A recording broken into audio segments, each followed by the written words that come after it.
Hi, my name's Jonathan Hicks. We're at the Dice Cup and I'm joined by Dean, Mark, Andy. A-Bomb. And we've just finished playing Mare Nostrum, is that right? Plays up to 6 players by Serge Laget, maybe. The box apparently says 90 minutes. Now we've just taken over 3 hours. It was a 6-player game though, so you can expect it to take quite a long time. But certainly I think it takes a bit longer than it says on the box. Now I'm going to tell you what kind of game I think it is, and then everyone else is going to tell you why they think I'm wrong, because we had a very different kind of game, I think, this game. It feels like a light war game to me. So it's a map of the Mediterranean here, and as I understood it, you're trying to build different kinds of units.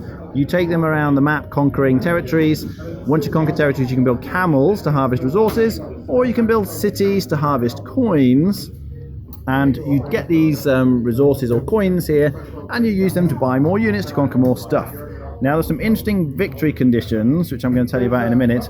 But one other interesting thing about the game is these 3 tracks. Whoever has the most camels, or most cities, or most units on the board, gets to determine player order for the 3 main phases of the game, which are building things, moving and attacking things as normal. But the most interesting phase I thought was the trading phase, which has got quite a unique mechanic.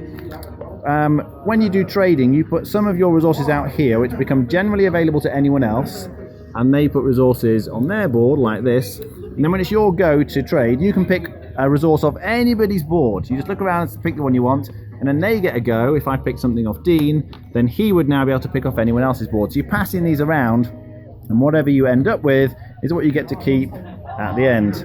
You're trying to collect sets of 3 generally, or possibly sets of 6, and you use those sets to buy the various units and things, or camels and what have you.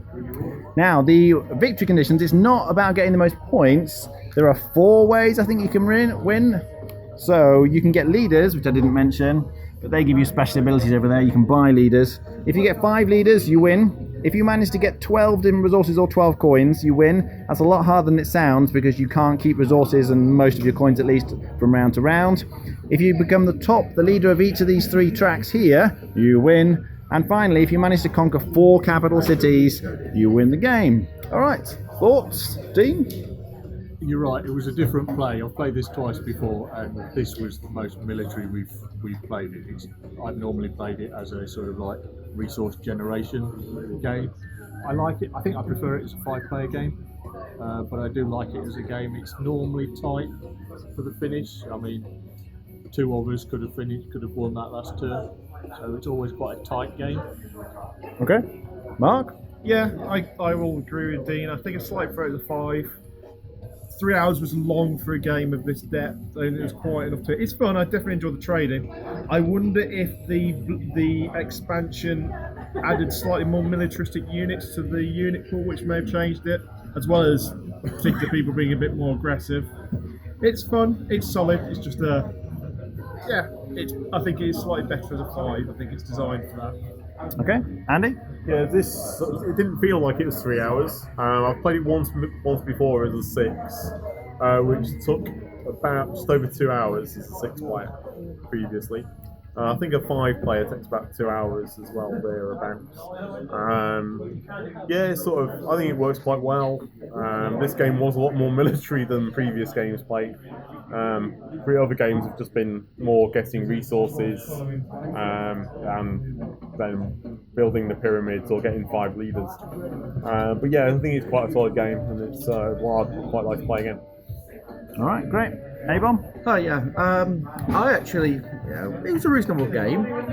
I'd say that it's an engine builder, economic, trading, that sort of style of game really, with military built on top. I actually didn't like the military aspect, even though I did quite well in terms of fighting. There isn't a path to victory that way. I actually think it'd be a better game if they cut out that military and made it more sort of conquest of territories without fighting constantly, and just expanding on that and actually concentrating on what it's good at. If they did, that would be a better game. I also agree, I think 6 was just a little bit too slow. It's too much. Overall, if I was going to give it a score, I'd probably give it maybe a 6, maybe 6.5 if I'm feeling generous. Okay, Andy, rating? I'd probably give this game about 7, 7.5. It's something I'd quite like to play, and yeah, if it was offered, I'd be interested in playing. Okay, Mark. I think if the game plays like that with high military, it's more of a 6. If it's the general trading tighter game, it's a 7. I want one provision. I'm not sure I've ever seen in the 5 games I've played a colour that isn't yellow or purple win, but that might just be me. Okay, Dean, rating. It is just him. I won with green last night. Okay.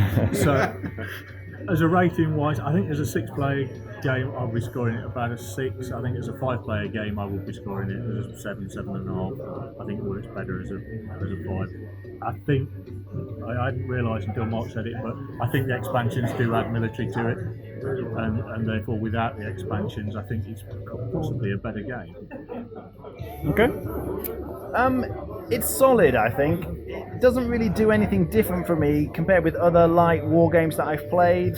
I did enjoy playing. I got into a bit of a grudge match with A-Bomb, and it suffers from many of the kind of problems with these sorts of war games, in that if one player starts fighting the player next to them, then the player who isn't involved kind of gets free reign to conquer most of Europe.